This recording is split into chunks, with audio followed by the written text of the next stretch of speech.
This review copy was provided by Mumo Studios. Hello, everybody. I hope you're having a good day, night, hell, lunch, whatever time zone you guys are in. I hope you're having a good one. Welcome to DUBIUM. I'm going to be doing a review of this game, a social deduction game where one player is the traitor trying to blend in with four other players trying to do their tasks. There's a rather nice charm to the design of this game and the art direction, as well as the animations. But there are traitors within these designs as well. But how does this shape up to my eyes? Well, let's dive in. The game puts you and four other players into the space station and are charged with different tasks. If you're on the good guys known as Team Frontier, your first objective is to fix the O2 so you and everyone else can survive in the vacuum of the space station. Then you're off to do your own thing, usually scanning bodies for goodies, loot, and key cards. Using these key cards will help you open DNA doors or bypass them entirely and extract these power cubes here. Some players can also enable the power or even add things to the cube destroying machines to increase the speed at which they can destroy the cubes. After enough cubes are obliterated, the station goes on nuclear shutdown, and everyone races to the main escape pod. If you are the traitor, your goal is to try and kill off the crew to slow them down or collect 10 of these purple E-tanks called keystones. Collecting 10 of them, you can escape the space station as a victory, forcing the crew into a death match for the final escape pod. It's an interesting take on the social deduction style of gameplay.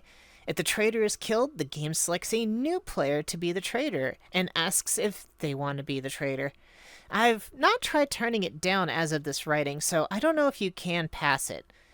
It's an interesting design as it'll keep the suspense up and the game going, but at the same time, it's kind of a drag. While you're doing stuff, you're also making sure that the other player isn't the traitor. Crew are armed with a non-lethal weapon, but can find guns, crowbars, and survival axes, all of which are shown on the player's back when equipped. The three findable weapons will cause a ship-wide report if used and someone sees it, which marks you with a red gun icon on your character card. I should explain the characters, but I'll come back to that in a moment. If the traitor does something, well, traitory, and a witness is near, they are instantly marked as a traitor to the whole crew, making the traitor's job that much harder. When you are killed, you are given one revive. Takes about a minute before you do, and during this time you are deafened and muted, and can barely see anything. During this time, if there wasn't a witness, you can select a suspicious player, and on revival, players are notified of your suspicions. But if you go down a second time, you are out for good. You can observe and talk with other dead players if you wish, or just dip out of the match. So the characters. There are a handful of characters you can select from, or just leave it up to random. Each comes with their own gadget, a special tool that allows them to do something interesting, such as a gas mask to slow down the O2 drain, or check something that a player has touched recently and see who it could have been. Some of these are super strong in their own ways and can even be upgraded with the in-game currency and materials. The audio is really well placed. When searching or doing a task, there's this ominous music track that plays, and giving you that bit of tense, even if you know you're alone or even safe with someone watching over your shoulder. The weapons are pretty well done as well. Pistols make a great gunshot sound, and even the little pew-pewers has a great audio effect. And the melee weapons give a great thump and slice.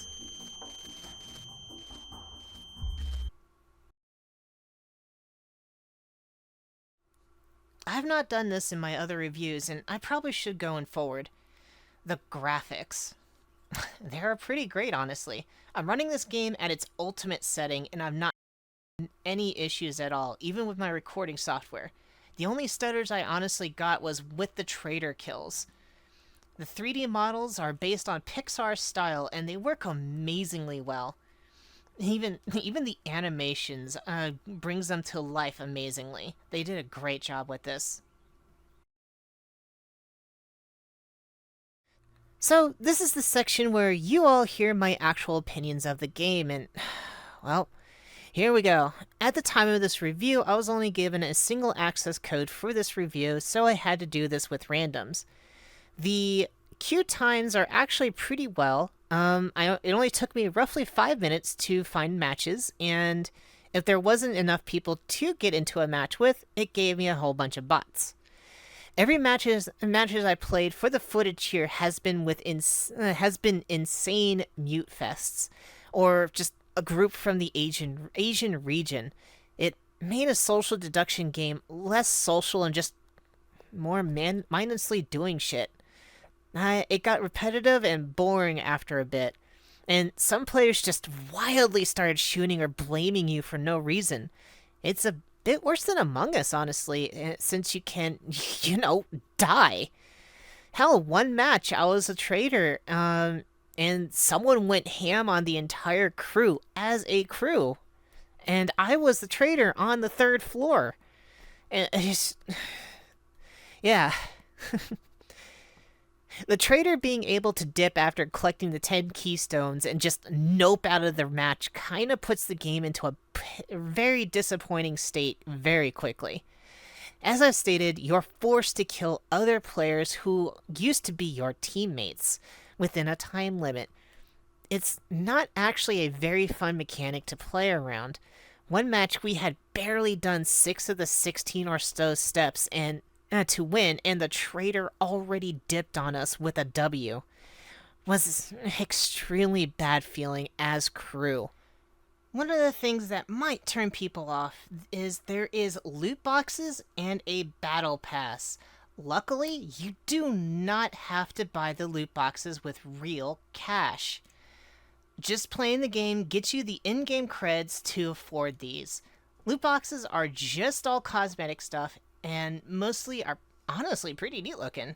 So I don't mind this system at all. I just wish more game companies would do this kind of thing. I love loot boxes. I love seeing them done in an actual good way. And having the loot boxes be paid for with in-game credits is the best idea for this system. The Frontier Pass, this game's version of the Battle Pass, you can only get the premium with paid credits. This system has no way to be earned in-game as far as I've seen outside of the tutorials.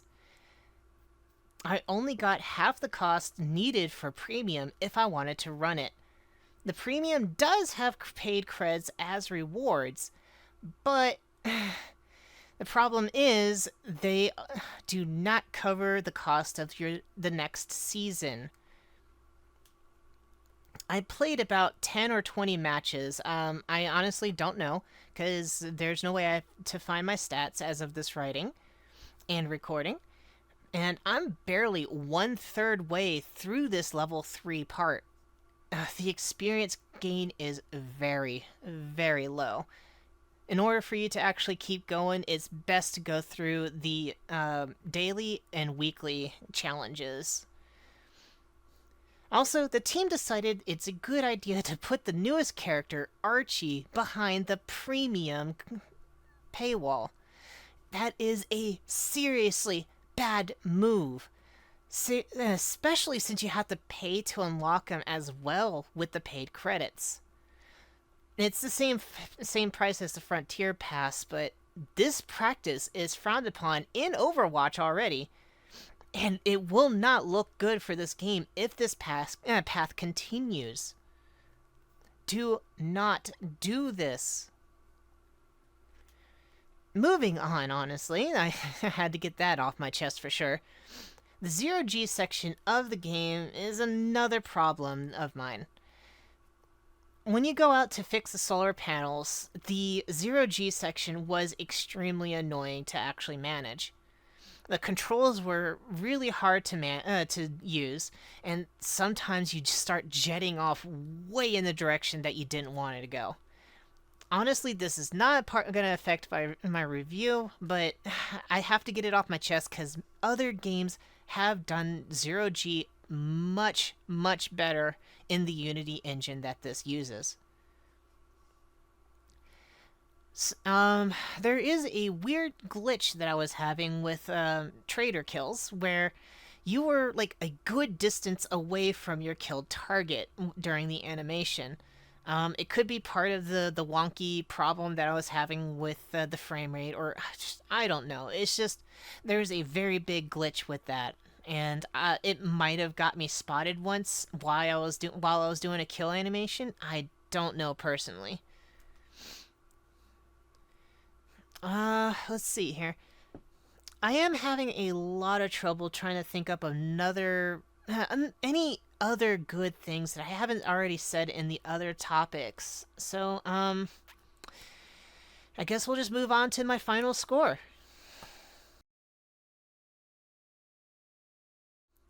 So, after all of that, what would my final score be?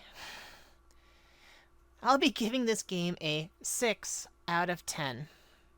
The gameplay loop, as it is, will get stale really quickly, and the ill-received practice of a character inside the Frontier Pass and unearnable paid credits past the initial 600 is a very bad path if they want to keep going with it.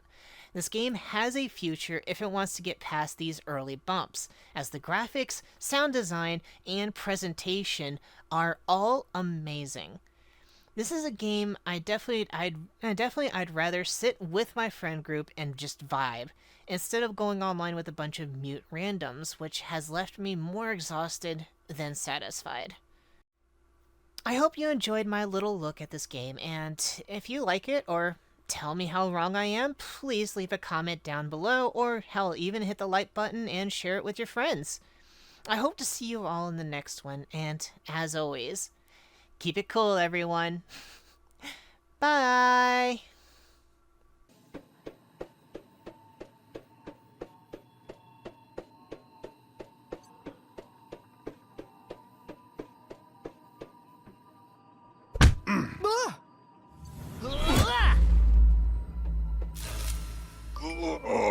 I finished my study.